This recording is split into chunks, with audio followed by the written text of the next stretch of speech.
Vamos abrir as nossas Bíblias em 1 Coríntios, capítulo 2, versículo 1.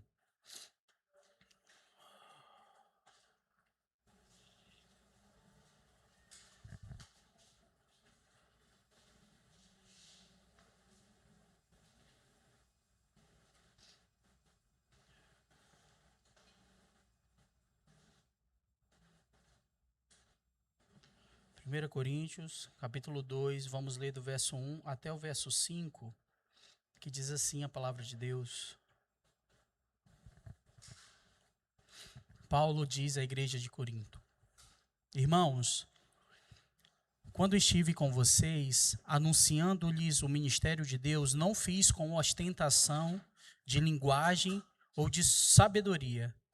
Verso 2: Porque decidi não saber nada entre vocês, a não ser Jesus Cristo e este crucificado. E foi em fraqueza, temor e grande tremor que eu estive entre vocês. A minha palavra e a minha pregação não consistiram em linguagem persuasiva de sabedoria, mas em demonstração do Espírito e do poder, para que a fé que vocês têm não se apoiasse em sabedoria humana, mas no poder de Deus. Eu vou ler novamente o verso 2, que diz o seguinte: Porque decidi nada saber entre vocês, a não ser Jesus Cristo e este crucificado. Vamos orar. Senhor, te louvamos, Pai, te louvamos por essa noite. Muito obrigado, Senhor, pela tua presença no nosso meio. Fala conosco através do teu Santo Espírito, Pai. Que a tua palavra ilumine o nosso caminhar, oriente a nossa vida, que a tua palavra produza fé no nosso coração, em nome de Jesus. Amém. Meus irmãos, essa carta do apóstolo Paulo à igreja de Corinto é um desafio, talvez, para o ministério do apóstolo, porque ela traz alguns ensinamentos para aquela igreja e também algumas exortações. Se você for ler o capítulo 1, você vai ver Paulo saudando a igreja nos primeiros versos, e nos versos seguintes, Paulo exortando a igreja, né? Falando, olha só o que Paulo escreve, né? No capítulo 1, por exemplo, no verso 10, diz assim, irmãos, pelo nome do nosso Senhor Jesus Cristo, peço-lhe que todos vocês estejam de acordo naquilo que falam, que não haja divisão entre vocês, pelo contrário, que vocês sejam unidos no mesmo modo de pensar, no mesmo propósito, pois, meus irmãos, fui informado a respeito de vocês por alguns membros da casa de Cloe, que há briga entre vocês. Refiro-me ao fato de cada um dizer, eu sou de Paulo, eu sou de Apolo, eu sou de Cefas, eu sou de Cristo. E Paulo começa uma série de orientações. O fato é que a igreja de Corinto, irmãos, era uma igreja que trazia alguns problemas culturais daquela região. Era uma igreja, uma cidade marcada por promiscuidade, uma cidade marcada por orgulho, por sabedoria humana. Os gregos, na época, debatiam a oratória da filosofia, e eles tinham muito essa vaidade espiritual. Então Paulo, ele chega, e o verso 2 do capítulo 2 que lemos aqui, é um verso, irmão, que eu queria que nós refletíssemos nessa noite de Páscoa. Hoje de manhã, o pastor Breno trouxe uma lição sobre o verdadeiro sentido da Páscoa aqui nesse lugar, falando sobre todo o ritual da época do povo hebreu, do povo judeu, assim como qual é a representatividade da Páscoa para nossas vidas hoje. E hoje eu queria falar um pouquinho do verso 2, que ele diz assim, porque decidi nada saber entre vós, Paulo falando, a não ser Jesus Cristo e este crucificado. Talvez a igreja de Corinto esperava que Paulo viesse com a sua oratória rebuscada, com as suas tradições, porque ele tinha autoridade, porque era fariseu, trazendo aquela filosofia, trazendo aquelas regras da lei. Talvez o povo de Corinto, a igreja de Corinto esperava de Paulo algo de filosofia, de sabedoria humana, porque Paulo tinha de fato. Paulo era um homem sábio, era um apóstolo aonde foi criado aos pés dos maiores escribas, de maiores fariseus da época, que era Gamaliel. Mas, irmãos, ele escreve, ele diz, porque decidi nada saber entre vós, senão Jesus Cristo e este crucificado. A igreja de Corinto havia se deixado influenciar pela cultura da época, valorizava somente os pregadores eloquentes. A igreja de Corinto criava divisões, como lemos aqui, porque eu sou de Paulo, eu sou de Cefas, eu sou de Apolo. A igreja esperava ali algo muito grandioso e se afastava, irmãos, da simplicidade do evangelho. E se afastava ali do que era essencial no evangelho. E nessa noite de Páscoa eu queria refletir com os irmãos sobre a cruz de Cristo. Sobre o que Paulo fala nesse verso 2, do capítulo 2 de 2 Coríntios. Nesse contexto, ele faz essa declaração, Paulo, porque decidi nada saber entre vós, senão Jesus Cristo e esse crucificado. Como eu já disse, Paulo tinha preparo, tinha cultura, tinha conhecimento teológico, tinha experiência espiritual, mas escolheu ignorar tudo para não competir com a cruz de Cristo. Irmãos, tem gente que muitas vezes quer competir com a cruz de Cristo. Fala de tudo nos púlpitos, mas não fala do evangelho. Prega-se de tudo, em todos os lugares, nas TVs, nos canais, mas não se pregam de cruz, não se prega de salvação, não se fala de Jesus. Leva-se Bíblia, mas não se lê um versículo, um texto. E talvez aquela igreja que Paulo escreve aos Coríntios, talvez eles estavam vivendo aquele dilema, esperando algo extraordinário, algo de uma filosofia tal, algo de uma sabedoria imensa. Mas Paulo escolheu abrir mão disso tudo e decidiu não se apegar à sabedoria humana ou filosofia grega. Como eu disse, Corinto amava a retórica filosófica. Os discursos bonitos, os argumentos. Paulo poderia ter usado isso, mas não quis.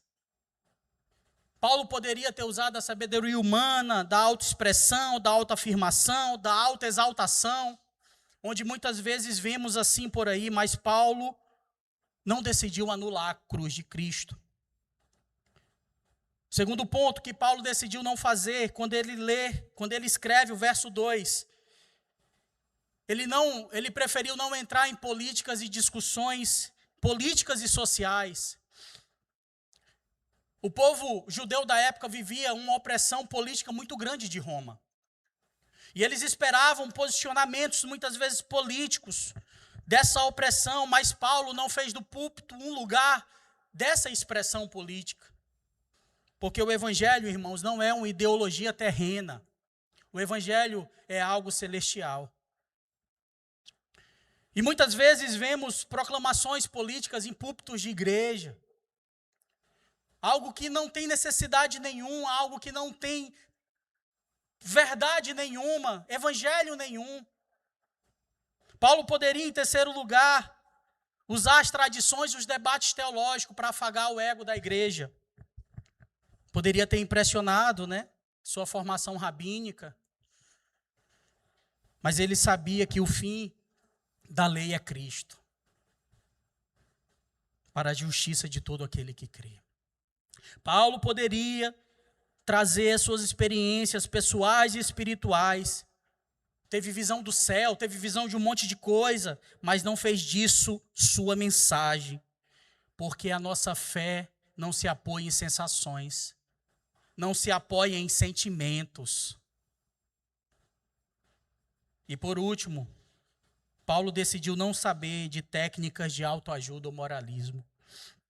Ele não pregou sobre como melhorar a sua vida, ele não pregou como potencializar suas habilidades ou como multiplicar os seus recursos, mas sobre como morrer para si mesmo e viver para Deus. Em suma, irmãos, o púlpito da igreja, de qualquer igreja, não é lugar para vaidades intelectuais, vaidades filosóficas, vaidades pessoais, ideologias políticas, experiências pessoais de autoajuda. O púlpito da igreja não é para isso. O púlpito da igreja é para se falar de Cristo e este crucificado. E Paulo, ele diz no verso 2, porque eu decidi nada saber entre vós, senão a Jesus Cristo e este crucificado. Precisamos resgatar e voltar ao discurso, à mensagem da cruz de Cristo. O lugar é de uma mensagem única. Jesus Cristo, que morreu, foi crucificado e que ao terceiro dia ressuscitou. Paulo decidiu saber e decidiu falar para aquela igreja, quando escrevia essa carta.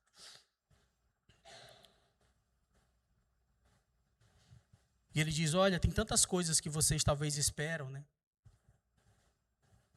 Mas ele traz aqui nesse verso, irmãos, 3 pontos indivisíveis do que é a mensagem que ele queria passar para aquela igreja. E o primeiro ponto, quando ele diz Jesus, quando ele diz, porque decidi nada saber entre vós, senão Jesus. Ele está dizendo e ele está mostrando ali para aquele povo a humanidade histórica de Jesus. Ele está falando para a igreja que o Deus Filho se fez carne e habitou entre nós. Ele está falando que ele queria falar do Jesus de Nazaré. O Jesus lá, o filho do José. O Jesus, irmãos, encarnado. Paulo se refere, quando ele diz, eu quero saber de Jesus. Ele está se referindo que Jesus de Nazaré assumiu a nossa natureza humana. E se refere também que viveu entre nós, que chorou, que sofreu, que teve fome, que teve sede, que sentiu dor, que sentiu angústia. Paulo, ele diz, olha, eu estou esquecendo essas filosofias, eu estou esquecendo tudo que vocês esperam de mim, eu decidi nada saber entre vocês, mas eu quero que vocês saibam de Jesus. Que Jesus encarnado, Jesus o Filho de Deus, o Verbo, se tornou homem, se tornou a si mesmo, se humilhou, não usurpou ser igual a Deus, antes se esvaziou. E ele se tornou humano, ele assumiu a nossa natureza, ele obedeceu plenamente a lei de Deus até o final. Eu quero falar dele. Enquanto vocês procuram, quem é que vai pregar? É o pastor Sávio, é o pastor André, é o pastor Breno, quem é que vai? Eu quero falar de Jesus. Ah, eu fui batizado por Apolo, por Cefas, por Paulo, eu sou o maior. Eu quero falar de Jesus para vocês. Jesus, aquele que Deus o enviou. Jesus, que representa o homem diante de Deus. Jesus que representou a humanidade. Jesus que obedeceu no nosso lugar e foi levado à cruz no nosso lugar. Jesus que sofreu, que morreu, substituindo o meu e o seu lugar.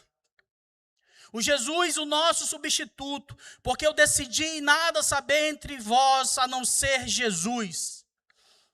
Irmãos, precisamos na noite de Páscoa lembrar do nome Jesus. Você liga a TV e você só vê coisas terríveis. Você abre o WhatsApp e você só vê coisas terríveis da Páscoa. Você não se vê o nome de Jesus, você não se vê o significado, você não se vê a representatividade de Cristo. E eu e você temos essa missão de levar esse nome. Nada mais eu quero saber a não ser do nome de Jesus. E aqui será pregado o nome de Jesus aonde você for. Porque ele foi que sofreu. Foi ele o sacrifício perfeito, o Cordeiro Pascal, o Cordeiro de Deus que tira o pecado do mundo. O nome dele é Jesus. Ah, meu irmão, que nome maravilhoso. E Paulo, ele estava querendo dizer isso para a igreja de Corinto. Eu queria falar desse nome. E ele não para por aí, ele fala Jesus Cristo.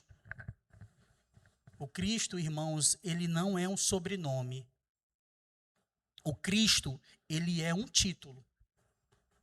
Cristo significa o ungido de Deus, o enviado de Deus, o Messias ungido de Deus.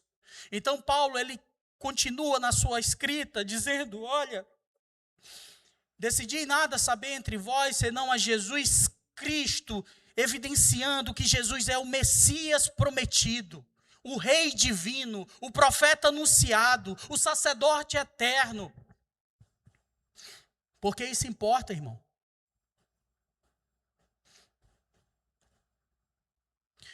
Porque só Deus Filho tem o poder para satisfazer a justiça divina.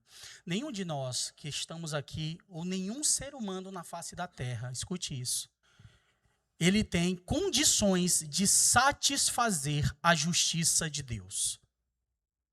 Nenhum de nós podemos diminuir ou anular a ira de Deus sobre o pecado. Irmãos, escute isso. E eu preciso falar isso para mim diariamente. Deus abomina o pecado. Deus abomina a desobediência. E o diabo, sabendo disso, lá do Éden, o que o diabo quer fazer? Não foi isso que ele disse, não. O que ele disse não foi isso. Eu acho que ele não quer que você coma porque você vai se tornar como Deus. O diabo, ele quer que nós criemos em nós pequenos deuses, que sejamos donos daquilo da nossa razão, da nossa opinião, que sejamos donos da nossa verdade, que sejamos donos do amanhã, porque é tentador ser igual a Deus. O pecado de Adão e de Eva não foi comer do fruto, irmãos, mas foi querer ser igual a Deus. Comer do fruto foi uma consequência para o desejo que o inimigo colocou no coração deles. Tinha fruto para todo canto.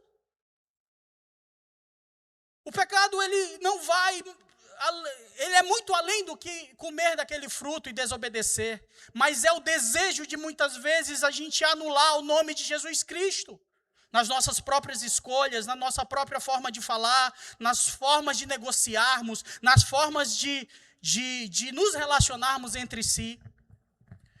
Paulo, ele anula tudo e diz, olha, o que eu quero entre vós, nada saber, a não ser Jesus Cristo. Vocês precisam entender que somente pode satisfazer a justiça divina o Cristo Jesus.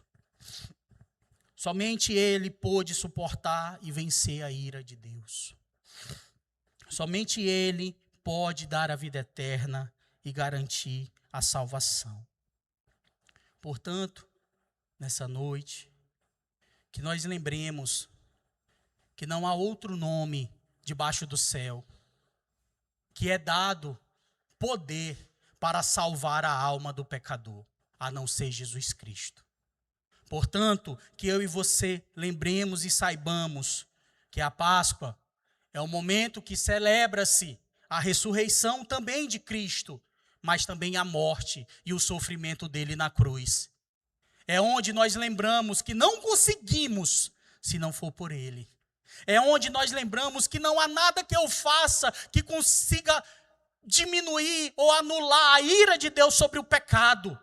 Mas Jesus fez. O Cristo enviado por Deus fez. Ele pagou o preço, alto preço, morte de cruz, e anulou o escrito de dívida que tinha uma nota promissória no nome do André e de cada um aqui, que o resultado desse escrito era morte, porque eu não tenho condições de me salvar a mim mesmo, muito menos os meus atos de justiça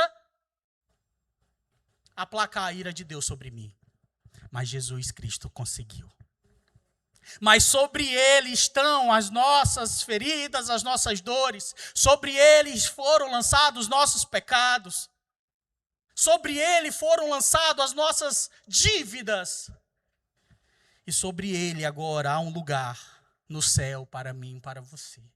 Sobre ele agora há um lugar de comunhão com Deus. Sobre o nome de Jesus. E o último ponto que ele fala, e este crucificado. Irmãos, Paulo não diz ressuscitado, interessante, né? Ele diz, porque decidi nada saber entre vós, senão Jesus Cristo crucificado. E aí eu fiquei refletindo sobre isso. Mas a ressurreição é a prova. E aí Paulo mesmo diz em Coríntios que se ele não tivesse ressuscitado, em vão seria a nossa fé. Mas aqui nesse texto ele está falando para os coríntios assim, olha, e este crucificado.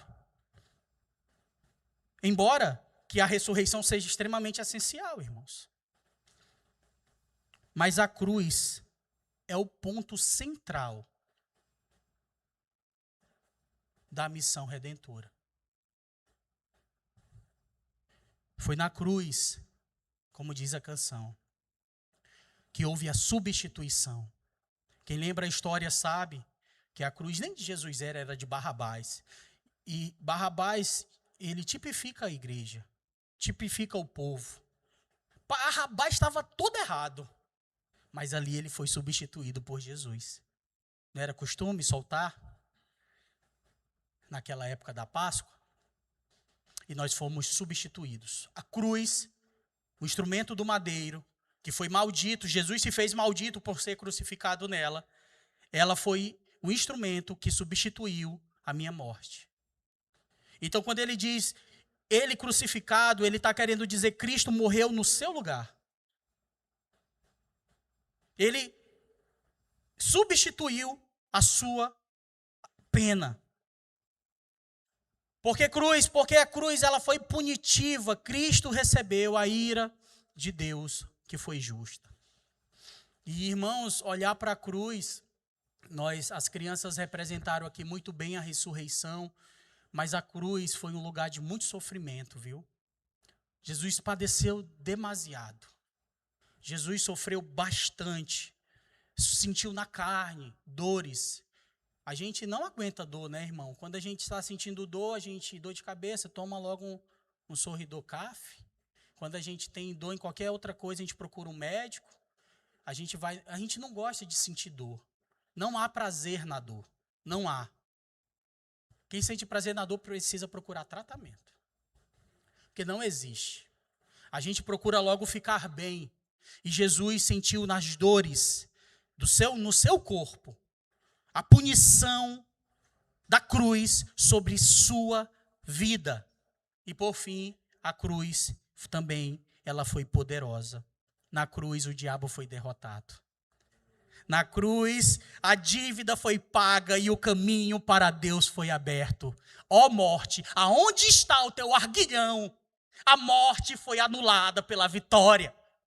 E Cristo venceu a morte, porque ele foi fiel e obediente até o final, coisa que Adão e Eva não foram. E assim como por um homem entrou o pecado no mundo, que dizia Adão, assim também por um só homem entrou a justiça e a graça. Irmãos, nós precisamos lembrar que o poder da cruz de Cristo, que Paulo ele fala aqui no seu verso 2, que ele decidiu nada mais saber além disso, é porque não há nada mais de essencial e poderoso. A cruz não é um tema entre outros, mas é o centro da nossa fé. É saber de tudo que foi feito, foi para nos resgatar. E como coração do Evangelho, como diz em Romanos capítulo 5, verso 8, mas Deus prova o seu próprio amor para conosco pelo fato de Cristo ter morrido por nós na cruz, sendo nós ainda pecadores. Em Coríntios ainda, no capítulo 1, verso 18, e 1 Coríntios, ele diz, certamente a palavra da cruz é loucura para os que se perdem, mas para nós que somos salvos é poder de Deus. A cruz se revela quem Deus é. Um Deus que ao mesmo tempo santo, justo e gracioso, não poupou o seu próprio filho. Como diz em Romanos capítulo 8, verso 32. Aquele que não poupou o seu próprio filho, mas por todos nós o entregou, será que não dará graciosamente com ele todas as coisas? A cruz, irmãos, ela revela quem nós somos. E eu queria orar com os irmãos, para que nessa noite da Páscoa não passe à toa esse momento. Nós ceiamos hoje de manhã, hoje à noite não vai haver ceia, mas pode haver oração e reflexão. Onde você coloca e coloca diante de Deus, falando: Senhor, pecador que sou, e condenado que deveria ser, o Senhor substituiu a minha morte para que eu fosse resgatado para andar com Deus. A cruz, irmãos, é o único caminho para a salvação em Cristo Jesus. Jesus, ele pode convidar alguns aqui nessa noite para carregar a sua cruz. Porque Jesus, ele ensinou também, aquele que quer vir após ele, deve negar a si mesmo, deve tomar a sua cruz e deve seguir Jesus. Jesus também, ele diz em Atos capítulo 4, verso 12, que não há salvação, o autor de Atos, em nenhum outro, porque debaixo do céu não existe nenhum outro nome dado aos homens pelo qual importa que sejamos salvos. E para orarmos, a cruz, ela transforma a nossa vida hoje. Morte para o pecado e vida para Deus. Ela deveria nos ensinar a perdoar, a servir uns aos outros, a negar a nós mesmos. Porque a cruz, irmãos, é um instrumento de renúncia. Você carregar a sua cruz, você demonstra que você está renunciando à sua própria vida para viver a vida de Deus em você. E essa vida, irmãos, é o que importa.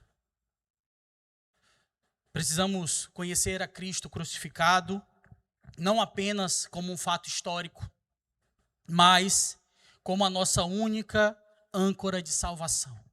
Precisamos, irmãos, precisamos reconhecer. O apóstolo Paulo viveu numa época de grandes filósofos, de discursos impressionantes. No entanto, ele tomou a decisão. E aí, se puder abrir na tela aqui na parede, o verso 2 de 1 Coríntios, capítulo 2. E se você puder sempre lembrar desse verso.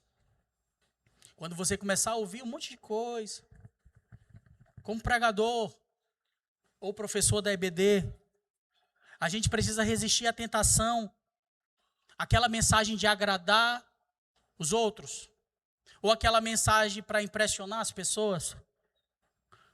O poder não está na eloquência. O poder está no sangue de Jesus. Como igreja, não podemos permitir que o nosso culto seja distraído com discursos de autoajuda, de misticismo, de doutrinas vazias. Se tirarmos a cruz, irmãos, a igreja perde a mensagem. E como crente, somos chamados para carregar as nossas cruzes, que é o caminho para a salvação. É amar a cruz como estilo de vida. Isso é negar a nós mesmos e proclamar a Cristo crucificado e ressuscitado, que é o autor da nossa fé. Não há meio termo, irmãos. Quem tem Cristo crucificado e ressuscitado tem tudo. Tem perdão, tem propósito, tem vida eterna. Mas quem rejeita a cruz, por mais sucesso que tenha nessa terra, não tem absolutamente nada. Eu queria lhe convidar a orar e colocarmos a nossa vida diante de Deus. Se você puder, fique de pé.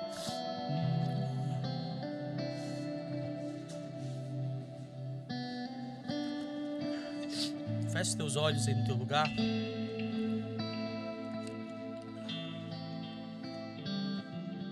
Jesus venceu a morte.